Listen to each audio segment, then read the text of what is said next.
Hey everybody, if you've got a kitchen sink that's not draining on one side or the other or both sides, mine drains fine, so I'm just going to explain this to you.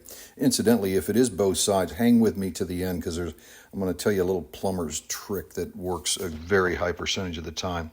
But let's first of all say that one side is not draining. Let's say it's the non-disposal side.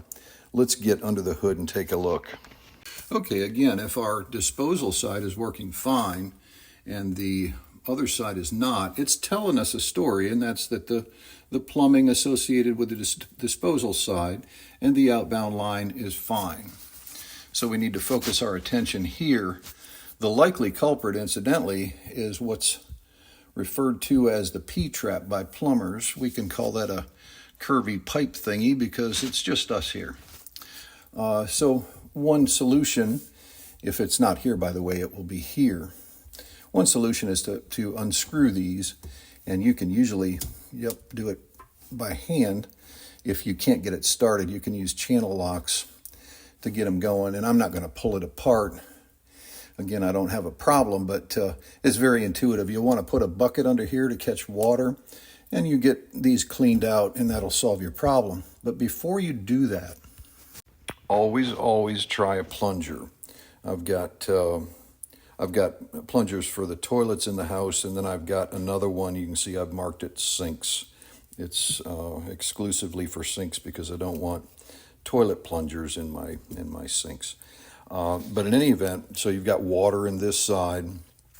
What you want to do is take your stopper and put it in this side, and also maybe put some water in here just to make sure you've got a good seal there. But then, and make sure you have a good plunger in your house. One like this, it'll get a good seal, and obviously plunge. And most people don't realize, they always think it's just the push stroke that does it. You can use the push stroke, but also use the pull stroke as well. Whatever it takes to free that clog, that's what we want to do. Now, if that doesn't work, like I said, just take this apart, put a bucket under here, take it apart, clean it out, and then when you put Humpty Dumpty back together, always get these fittings started loosely and get everything positioned just how it's supposed to be before you start tightening everything down. And then even afterward, keep a dry bucket or a pan or something, just in case there's a little leaker underneath there. And then obviously, if the reverse situation is the case where it's draining on the non-disposal side, but not the disposal side, you would do the same thing here as I just explained over here. Now let's say that both sides are clogged. That's telling us a story too.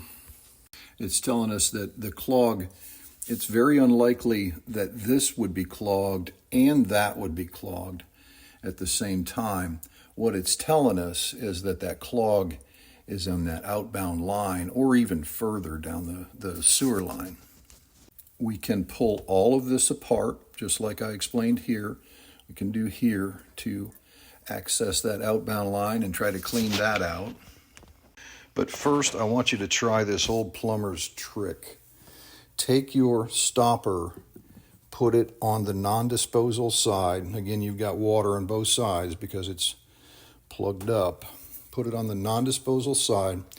You're going to want to use your hand even and hold it in place while you turn on your disposal.